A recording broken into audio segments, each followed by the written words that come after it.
So I find it so interesting that y'all know me. I am the biggest prog nerd this side of the internet, and yet all of my favorite releases of this year, like if I were to name my top 5 records right now that were released in 2024, none of the big prog acts would actually be on that list. They would all be from more popular or more niche sides of, I don't know, pop or more accessible sides of music. And this album kind of continues and affirms that trend. So, yeah, let's dive into it. I'm floating on a moment, don't know how long. Lives Outgrown by Beth Gibbons. So Beth Gibbons is honestly a new artist for me, even though she's been in the music industry for years and years and decades. She kind of gained her most notoriety as being the main vocalist for Portishead.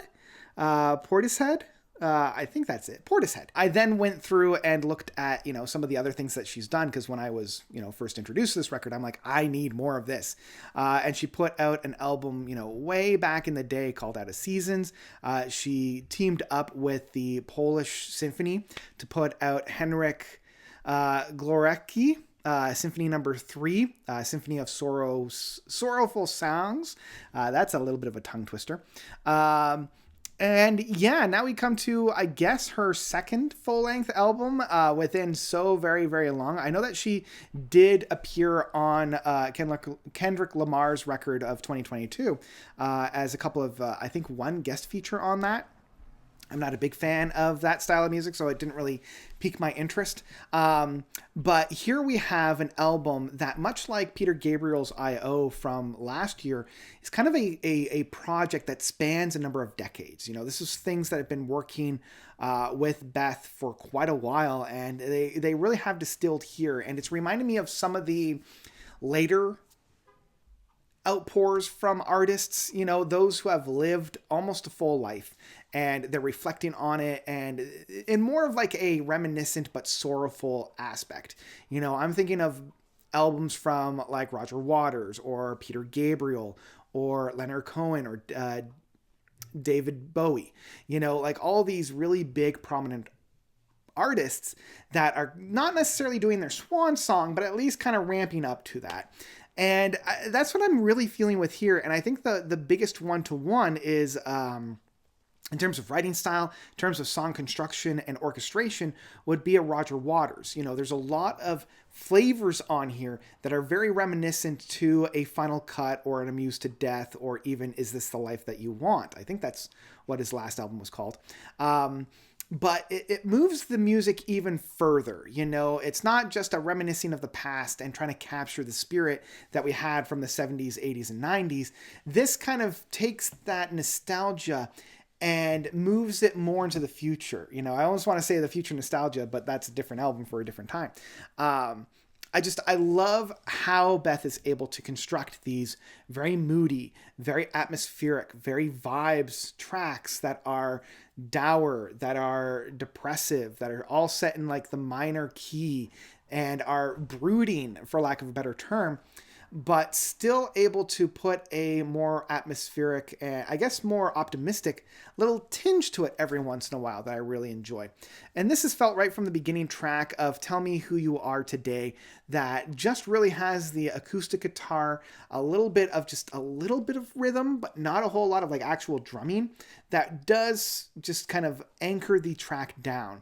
Then we come to probably the most popular track off this album, which is Floating on a Moment. And this is where we have both the more reminiscent in a depressive way, but also kind of like the future is a little bit more on the brighter side.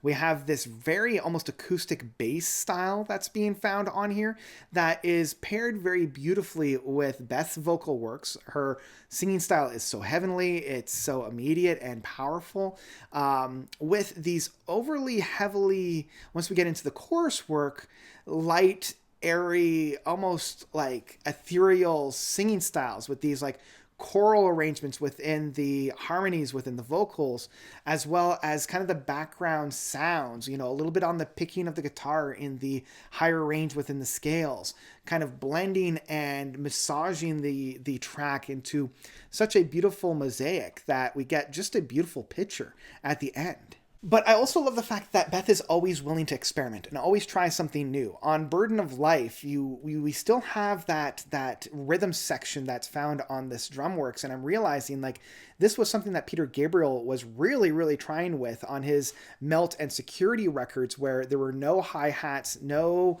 cymbals being used at all, and there isn't even really like the major oomph driving, it's just on the lower range within the Drumworks itself to provide the rhythm aspect. And even within this, yes, the acoustic guitar is one of the main providers of the actual arrangements within the music, but what I love is the use of these violins that are found on this track that just grate and haunt, and it's kind of reminding me of the Psycho soundtrack in that sense, where it's like off-putting, it's very high in the range that makes it almost like this weird, like it gets your back up, and it really does reinforce that whole idea of the burden of life. And then we move on to a track like Lost Changes, which really does start off with that kind of Roger Waters aspect, but like very early Pink Floyd, like Journey to the Heart of the Sun is definitely found on that with like this more psychedelic version of it. But I just love how we have this chaotic resolution. The first half of the track is very atmospheric, very in that sense, but then when we get to the chorus work and into the second half, it has this realization where the strings come in and really fill out the rest of this track, and it does so in a very beautiful way, so that it kind of makes all that trudging that we did at the first half much more worth it when we get to the release of that in the second half. Then we get to the fifth track, kind of the halfway point with Rewind, and it feels very tribal. The rhythm style is definitely first on here. I love the very Primus style of bass work that we have on here, especially when we get into that weird rhythm section where it's just kind of all over the place and very chaotic, and we just have that like it reminds me of some like very interesting Primus stuff that we would get from some of their later works in that sense, but it still showcases that there's this beauty within this chaos. So coming into the second half of the album, it starts off with Reaching Out, and I'm getting flavors of like Radiohead's A Moon-Shaped Pool, on this one. Once again, we, the word of the day is atmospheric, and it's very ethereal, very haunting in that sense. And I love that Beth is always, as I mentioned before, experimenting and trying new things. I don't necessarily know if this one quite hits as hard as all those that are found around it, but I definitely enjoy it. And I am a little bit saddened that the second half of this record doesn't quite get the love that I feel it deserves. Like on the track Oceans, the seventh track, it reminds me of some of the soundscapes that we would get from like a video game like Diablo, but like the original one where it was just like the acoustic guitar and like these overlays of sounds and wilderness and like this evil aspect that's just hiding within the wings.